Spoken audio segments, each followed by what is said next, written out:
নমস্কার বন্ধুরা, জিএচি কিচেন চ্যানেলে সবাইকে স্বাগত। প্রতিদিনের মতো আজকেও নতুন একটা রেসিপি নিয়ে আমি আপনাদের সামনে চলে আসলাম।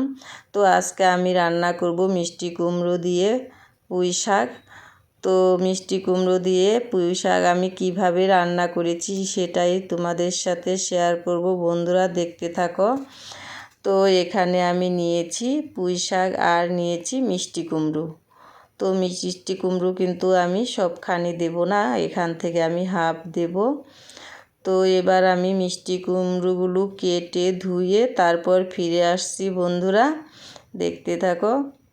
তো দেখো বন্ধুরা, মিষ্টি কুমড়ো আর পুঁই শাক আমি কেটে ধুয়ে তারপর ফিরে আসলাম। তো এবার আমি রান্না করে নেব। তো রান্না করার জন্য আমি গ্যাসের ওভেনে একটা কড়াই বসিয়ে দিয়েছি। কড়াইটা কিন্তু গরম হয়ে গেছে। আমি কড়াইতে দিয়ে দিলাম সর্ষের তেল। তো তেলটা গরম হয়ে গেছে, এর মধ্যে আমি দিয়ে দিলাম ফোড়নে শুকনা লঙ্কা আর দিয়ে দিলাম কালো জিরে। তারপর দিয়ে দিলাম গোটা সাদা জিরে। তো এবার একটু ফোড়নটাকে নেড়ে চেড়ে ভেজে নেব। তারপর আমি এর মধ্যে দিয়ে দেব মিষ্টি কুমড়ো। তো মিষ্টি কুমড়োগুলো আমি দিয়ে দিচ্ছি। এবার মিষ্টি কুমড়োগুলো দিয়ে একটু নেড়ে চেড়ে ভেজে নেব। তো বন্ধুরা, এইভাবে মিষ্টি কুমড়ো দিয়ে আর পুঁই শাক দিয়ে রান্না করে খেয়ে দেখবে, ভীষণ ভালো লাগে খেতে। তো এবার আমি দিয়ে দিলাম লবণ, তারপর দিয়ে দিলাম হলুদের গুঁড়ো। তো এবার একটু নেড়ে চেড়ে মিশিয়ে নেব। তারপর আমি এর মধ্যে দিয়ে দেব চেরা কাঁচা লঙ্কা। তো একটু নেড়ে চেড়ে মিশিয়ে আমি এর মধ্যে দিয়ে দিলাম চেরা কাঁচা লঙ্কা। তো কাঁচা লঙ্কা দিয়ে আবার একটু নেড়ে চেড়ে মিশিয়ে নেব। তারপর আমি এর মধ্যে দিয়ে দিলাম কেটে রাখা পুঁই শাক।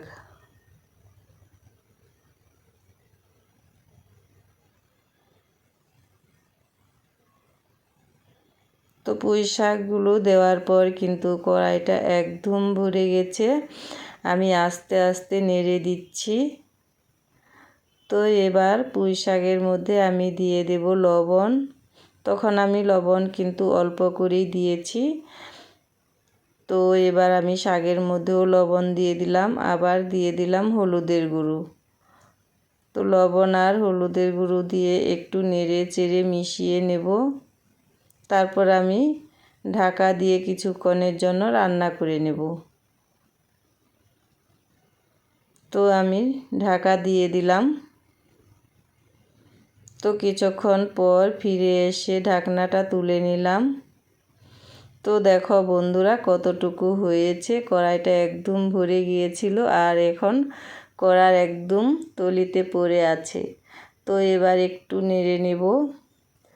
তো পুঁইয়ের ডাঁটি কিন্তু গলেনি, সেদ্ধ হয়নি। তো পুঁইয়ের ডাঁটিগুলো সেদ্ধ হওয়ার জন্য আমি এর মধ্যে একটু জল দিয়ে দেব। আর মিষ্টি কুমড়া কিন্তু এমনিতেই নাড়াচাড়া করতে করতে সেদ্ধ হয়ে যাবে। তো জল দিয়ে দিলাম। এবার আমি একটু ঢাকা দিয়ে দেব। তো ঢাকা দেওয়াটা কিন্তু আমি দেখাইনি, অফ ক্যামেরায় আমি ঢাকা দিয়ে রান্না করে নিয়েছি। তো এবার একটু ঢাকা দিয়ে দেব। ঢাকা দিয়ে আমি কিছুক্ষণ রান্না করে নেব। তো দেখো বন্ধুরা, আমি ঢাকা দিয়ে কিছুক্ষণ রান্না করে নিয়েছি। পুঁইয়ের ডাঁটিগুলো কিন্তু সেদ্ধ হয়ে গেছে খুব ভালোভাবে, মিষ্টি কুমড়োগুলোও সেদ্ধ হয়ে গেছে। এবার এর মধ্যে আমি দিয়ে দিলাম জিরে বাটা। তো জিরে বাটার সাথে আমি একটু আটা দিয়েছি। তো আটা দিলে কি এই জলা জলা ভাবটা কিন্তু থাকবে না।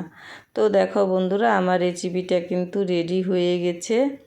দেখতে কিন্তু লোভনীয় হয়েছে, খেতেও কিন্তু দারুণ টেস্টি হয়েছিল। তো এইভাবে রান্না করে খেয়ে দেখবে, ভীষণ ভালো লাগে খেতে। তো আজকের মতো এ পর্যন্তই, দেখা হচ্ছে অন্য কোনো রেসিপিতে। ততক্ষণের জন্য সবাইকে টাটা।